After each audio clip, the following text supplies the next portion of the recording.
मैंने गांधी को क्यों मारा? अध्याय 1। शीर्षक। घटनाएं। अगस्त 1947 को शासकीय रूप में अलग होने के साथ ही ब्रिटिश शासन का अंत हुआ और साथ ही भारत विभाजित और पाकिस्तान स्वतंत्र प्रभुसत्ता डोमिनियन का आकार लेते हुए दो देश स्थापित हो गए। अगणित हिंसा, मौत, लूटपाट, बलात्कार सहित अन्य सामानों के साथ बड़े पैमाने पर आबादी का पलायन हुआ। शरणार्थियों और विशेष रूप से हिंदुओं की पीड़ा का एक असह्य दृश्य प्रस्तुत हुआ।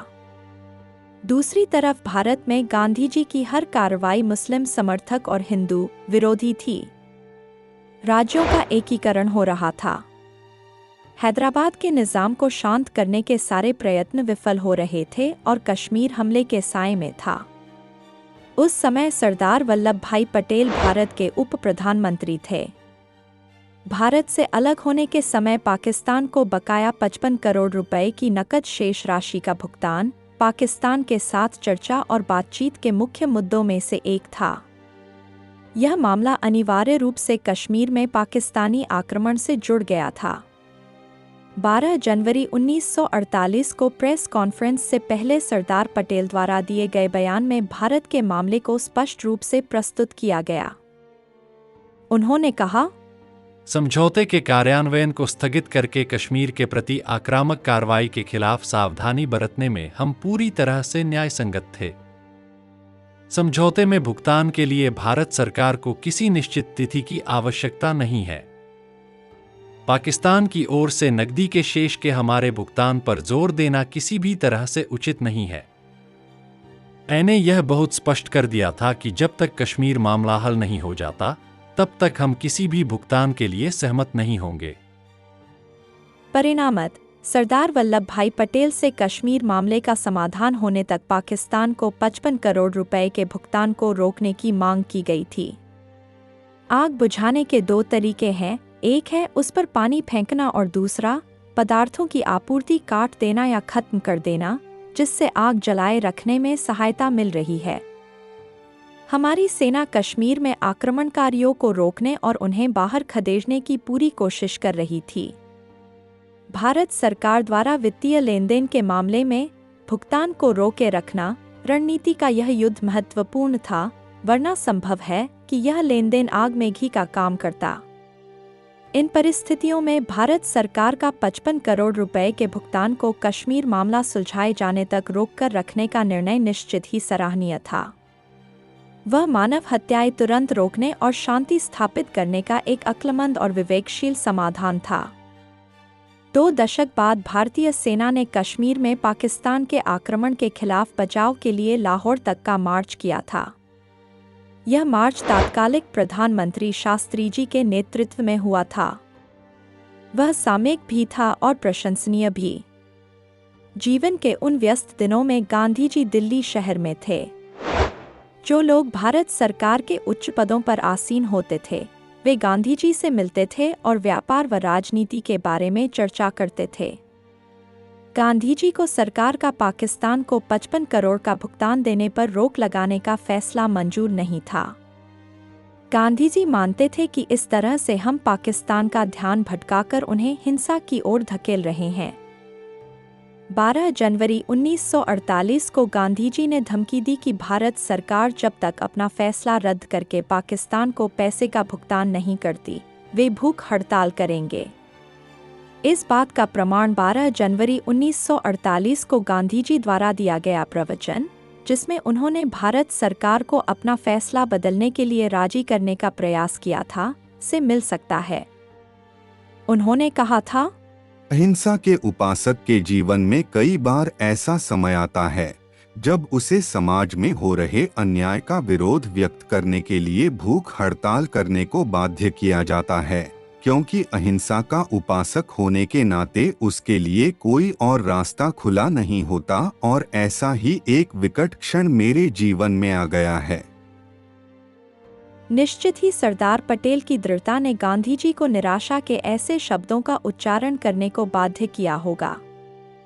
दूसरी तरफ सरदार पटेल को गांधी जी के भूख हड़ताल पर जाने का संकल्प पसंद नहीं आया।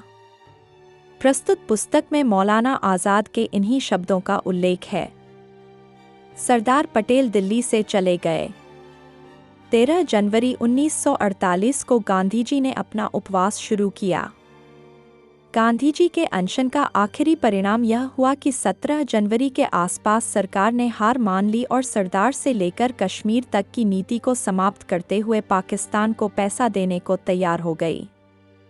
भारत सरकार ने एक प्रेस विज्ञप्ति जारी की 17 जनवरी 1948 को या उसके आसपास, जो इस प्रकार है: गांधी जी द्वारा राष्ट्र से किए गए अनुरोध को देखते हुए सरकार ने दोनों राज्यों, देशों के बीच संदेह और घर्षण के एकमात्र कारण को दूर करने के लिए तथा राष्ट्रीय सम्मान और राष्ट्रीय हित की रक्षा करने हेतु सरकार के अधीन शक्ति का उपयोग किया है। और भारत सरकार के इस स्फूर्त प्रदर्शन में यह आशा छिपी है कि यह देश में सद्भावना का वातावरण पैदा करने में मदद करेगा, जिसके लिए गांधी जी शरीर को उपवास की सूली पर चढ़ा रहे हैं, और इस तरह सरकार राष्ट्र के इस महान सेवक को अपना उपवास समाप्त करने की ओर अग्रसर कर रही है, ताकि यह सेवक भारत के प्रति अपनी बेजोड़ सेवाओं में और बढ़ोतरी कर सकें और मार्गदर्शन करते रहें। सरकार ने बकाया भुगतान हेतु पाकिस्तान के साथ हुए वित्तीय समझौते को तुरंत लागू करने का फैसला किया है। भारत सरकार की ओर से हर तरह की उदारता और सद्भावना प्रदर्शन के बावजूद भारत से विभाजित पाकिस्तानी दिल नरम नहीं हुआ और कश्मीर समस्या ज्यों की त्यों बनी रही। नाथूराम विनायक गोडसे और नारायण दत्तात्रेय आप्टे ने हिंदू राष्ट्र नाम से एक डायरी छपवाई, जो एक तरीके से नए परिधान में एक पुरानी अग्रणी पत्रिका थी। 15 अगस्त 1947 के पहले से ही भारत की धरती पर सांप्रदायिकता के सिद्धांत पर आधारित मुस्लिम राज्य के निर्माण के भविष्य सूचक संकेत हर दिन दिखाई पड़ रहे थे। जैसा कि अपेक्षित था, इस समाचार पत्र के संपादक अधिकाधिक तीक्ष्ण और आलोचनात्मक होते जा रहे थे। यहाँ तक कि 3-3 हजार रुपए की 2 जमानत राशियों नुकसान को भी झेलना पड़ा। यह सब कुछ सरकार के आदेश पर हुआ था।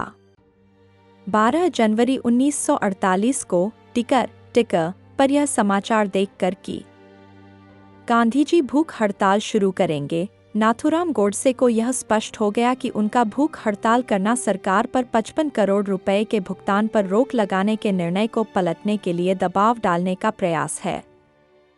इस समय तक गोडसे की गांधी जी के प्रति कड़वी भावनाएं और गांधी जी की अनवरत हिंदू विरोधी भूमिका अपने चरमोत्कर्ष पर थी। जैसे ही गोडसे ने गांधी जी के उपवास की खबर टिकर पर पड़ी होगी, नाथूराम ने सोचा होगा कि चाहे कोई और योजना या कार्य कुछ समय के लिए छोड़ना पड़े तो भी चलेगा, लेकिन उन्हें यह सुनिश्चित करने का कार्यभार संभालना पड़ेगा कि गांधी जी सरकार के किसी जनतांत्रिक कार्य में हस्तक्षेप न करें। इसीलिए अपना सब कुछ जोखिम में डालकर गांधी जी के वध का कार्य पहले किया जाना चाहिए, क्योंकि अब नाथूराम के लिए गांधी जी राष्ट्र के लिए जीने मरने जैसी समस्या थे। 20 जनवरी 1948 को गांधी जी की दोपहर की प्रार्थना सभा के स्थल के निकट ही बम धमाका हुआ। मदनलाल पाहवा को मौके पर ही गिरफ्तार कर लिया गया। वह देश विभाजन के पीड़ितों में से एक था। पुलिस को जानकारी मिली कि उस साजिश में मदनलाल के और भी साथी थे, जो योजना के विफल होते ही भाग खड़े हुए। परिणामत सरकार ने कासा बिरला पुलिस बल और सुरक्षा उपाय तेज कर दिए। पुलिस ने पूरे भारत में मदनलाल के साथियों को गिरफ्तार करने के लिए जाल बिछाया। हालांकि अगले 10 दिनों के बाद भी पुलिस के हाथ कुछ नहीं लगा और वह किसी को भी गिरफ्तार नहीं कर पाई। पूरी प्रक्रिया निष्फल रही और फिर 30 जनवरी 1948 को शाम 5 बजे जब गांधी जी साजो सामान और जत्थे के साथ बिरला हाउस के मैदान में प्रार्थना सभा में पहुंचने ही वाले थे कि नाथूराम विनायक गोडसे ने सामने से बिंदुरिक्त सीमा से 3 गोलियां चलाई। गांधी जी ने स्वाभाविक रूप से धीरे से भरी और बेहोश होकर जमीन पर गिर गए। वे तकरीबन 20 मिनट तक बेहोश रहे और फिर अंतिम सांस ली। गोलियां चलाने के बाद नाथूराम ने हाथ में बंदूक थामे हाथ ऊपर ही रखा और पुलिस को बुला लिया। गोडसे ने पुलिस अधिकारियों के सामने स्वेच्छा से आत्मसमर्पण कर दिया। नाथूराम गोडसे को शुरू से ही मालूम था कि गांधी जी के वध के बाद तत्कालीन राजनीतिक शक्तियां उन्हें हर प्रकार के विशेषणों से संबोधित करेंगी, जैसे कट्टर, उन्मत्त, पागल आदि। इसलिए गोडसे आधिकारिक तौर पर जांच संबंधित अधिकारियों से यह सत्यापित करवाना चाहते थे कि उन्होंने पूरे होशो हवास में गांधी जी को मारा है और वे किसी भी तरह की बीमारी से पीड़ित नहीं थे, न तो मानसिक रूप से और न ही शारीरिक रूप से, और यह कि उनकी मानसिक स्थिति किसी भी तरह के मानसिक विकार या बीमारी की किसी भी परिभाषा के सांचे में नहीं बैठती थी। गांधी जी के वध के बाद गोडसे की गिरफ्तारी के तुरंत बाद जांच के लिए लाए गए डॉक्टर से नाथूराम द्वारा किया गया अनुरोध था। डॉक्टर, कृपया मेरी पूरी जांच करें कि मेरी नाड़ी और मेरा हृदय सामान्य गति से कार्य कर रहा है या नहीं, और सावधानी पूर्वक पंजीकरण करें। डॉक्टर ने ऐसा ही किया और बताया कि उनका हृदय और उनकी नब्ज सामान्य रूप से कार्य कर रहे थे। अपने आत्मसमर्पण और गिरफ्तारी के बाद Nathuram Tughlaq road police station की एक कोठरी में कुछ समय के लिए हिरासत में रहे और बाद में उन्हें संसद मार्ग के पुलिस स्टेशन की हिरासत में स्थानांतरित कर दिया गया। अधिकारियों के साथ कुछ अन्य लोग भी उनसे मिलने गए। नाथूराम कोठरी में आगे पीछे इधर-उधर घूम रहे थे, लेकिन कभी कभी वे सलाखों के करीब होते थे। सलाखों के पास रुके एक व्यक्ति को अपनी ओर टकटकी लगाकर देखते हुए देखा तो गोडसे ने कहा, मुझे लगता है कि आप श्री देवदास गांधी हैं, है ना? हाँ, पर तुमने मुझे कैसे पहचाना? क्या आपका यह व्यक्तिगत प्रश्न है? शायद आपको किसी अशिक्षित, घृणित रूप वाले और रक्तरंजित राक्षस जैसे रूप वाले मनुष्य की अपेक्षा थी। नाथूराम के कोमल किंतु स्पष्ट शब्द और उनका संयम श्री देवदास गांधी की अपेक्षा के अनुरूप नहीं था। हम हाल ही में एक प्रेस कॉन्फ्रेंस में मिले हैं। आप वहां हिंदुस्तान टाइम्स के संपादक होने के नाते आए थे। और आप? मैं हिंदू राष्ट्र अखबार का संपादक नाथूराम विनायक गोडसे हूं। मैं भी वहां मौजूद था। आज आपने अपने पिता को खोया है और उस त्रासदी का कारण मैं हूं।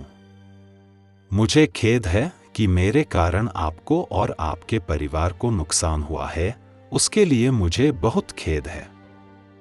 लेकिन विश्वास कीजिए, यह कृत्य मैंने किसी व्यक्तिगत घृणा, किसी आक्रोश या आपके प्रति किसी गलत इरादे से प्रेरित होकर नहीं किया। वह आदमी जिसके हाथों पर किसी के खून के धब्बे अभी सूखे भी नहीं थे, और वह व्यक्ति इस तरह से शांत और संतुलित तरीके से बात कर रहा था जैसे कोई तीसरा दर्शक व्यक्ति या पक्ष बोल सकता है। श्री देवदास गांधी की जिज्ञासा और भी बढ़ी। अगर वह अपने पिता के हत्यारे के प्रति तीव्र घृणा महसूस करता तो भी वह सामान्य सी बात होती। मुझे ऐसा महसूस हुआ कि उस समय देवदास गांधी ने अपनी भावनाएं जाहिर नहीं होने दी। अपने पिता की मृत्यु के लिए व्यक्तिगत दुख को कुछ क्षणों के लिए एक तरफ रखते हुए उन्होंने गोडसे से पूछा, नाथूराम, फिर तुमने ऐसा क्यों किया? नाथूराम ने जवाब दिया, कारण विशुद्ध रूप से राजनीतिक है और केवल राजनीतिक है। क्या आप आधे घंटे या उससे कम समय के लिए मेरी बात सुन सकते हैं? कृपया अधिकारी से अनुमति लें। संपादक होने के नाते आप जल्द ही सारी पृष्ठभूमि समझ जाएंगे। पर पुलिस ने और देर तक बात नहीं होने दी।